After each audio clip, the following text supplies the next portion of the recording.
ನನ್ನ ಹೆಸರು ಡಾಕ್ಟರ್ ಎಮ್.ಆರ್. ರುಕ್ಮಿಣಿ ಅಂತ. 30ನೇ ತಾರೀಕು ನಾನು ಸಂಕೀರ್ತನ ಸಿನಿಮಾವನ್ನು ನೋಡಿದೆ. ಎಲ್ಲರೂ ನೋಡಬೇಕಾದಂಥ ಒಂದು ಚಿತ್ರ ಇದು. ಇಡೀ ದಾಸ ಸಾಹಿತ್ಯ ಪರಂಪರೆಯೇ ನಮ್ಮ ಕಣ್ಮುಂದೆ ಬಂದು ನಿಲ್ಲುತ್ತೆ. ಶ್ರೀಪಾದರಾಜರಿಂದ ಹಿಡಿದು ಪುರಂದರದಾಸರು ಮತ್ತು ಇದರೊಳಗೆ ವೈಕುಂಠದಾಸರ ಹೆಸರು, ಅವರ ಒಂದು ಪರಿಚಯ ನಮಗಾಗಿರಲಿಲ್ಲ, ಅದಾಗುತ್ತೆ. ಮತ್ತು ಅಂಬಿಗನ ಪಾತ್ರ ತುಂಬ ಚೆನ್ನಾಗಿದೆ. ಆಮೇಲೆ ಕನಕದಾಸರ ಪಾತ್ರ ಬಹಳ ಚೆನ್ನಾಗಿದೆ. ಎಲ್ಲರೂ ಕೂಡ ಅವರವರ ಪಾತ್ರವನ್ನು ಬಹಳ ಚೆನ್ನಾಗಿ ಅಭಿನಯಿಸಿದ್ದಾರೆ.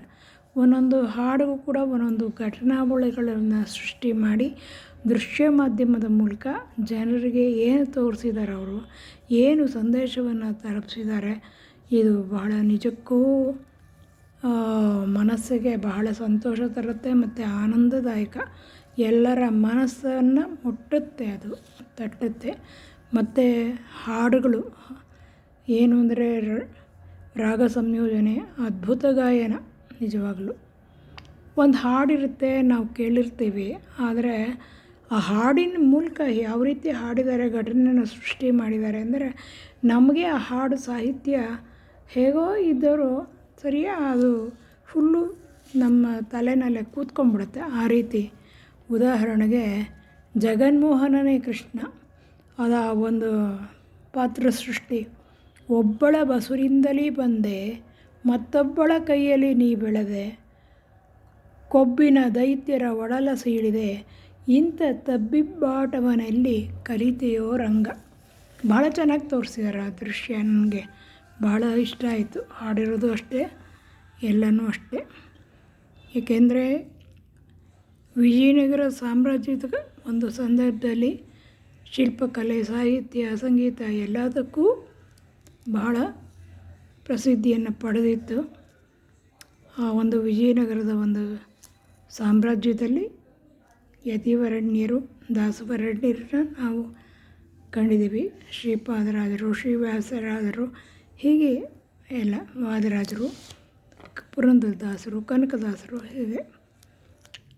ಮತ್ತು ವೈಕುಂಠದಾಸರ ಪಾತ್ರ, ಅದರೊಳಗೆ ಒಂದು ಘಟನೆಯನ್ನು ಸೃಷ್ಟಿ ಮಾಡಿ ಪದ್ಮಕಲಾ ಅವರ ಪಾತ್ರ ಇದೆಲ್ಲ ಬಹಳ ಮನಸ್ಸು ಮುಟ್ಟಿತು. ಭಾಳ ಚೆನ್ನಾಗಿ ಮಾಡಿದ್ದೀರಾ ಮೇಡಮ್ ನೀವು. ಎಷ್ಟು ಶ್ರಮಪಟ್ಟು ನೀವು ಈ ಸಿನಿಮಾನ ತೆಗೆದಿದ್ದೀರಾ ಅಂದರೆ, ನಿಮ್ಮ ಜೊತೆಗೆ ಇನ್ನೂ ಎಲ್ಲ ಶ್ರೀಧರರು ಇರ್ಬೋದು, ಅವರು ಮಂಜು ಅಂತೆಲ್ಲ ಹೇಳಿದರು, ಎಲ್ಲರೂ ಕೂಡ. ಮತ್ತು ನಿಮ್ಮ ಒಂದು ಶ್ರಮ ಇದೆಯಲ್ಲ, ಇದಕ್ಕೆ ಸುಮ್ಮನೆ ಏನೋ ಮಾಡ್ತೀನಿ ಅಂದ್ರೆ ಆಗಲ್ಲ. ಶ್ರದ್ಧೆ, ಆಸಕ್ತಿ ಎಲ್ಲ ಬೇಕು.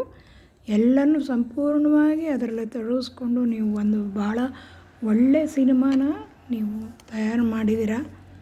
ಇದಕ್ಕೂ ಹೆಚ್ಚೆಚ್ಚು ಯಶಸ್ಸನ್ನು ಪಡೀಲಿ. ಇದು ಯಾವ ಕವಿಗಳನ್ನು ಬಿಟ್ಟಿಲ್ಲ.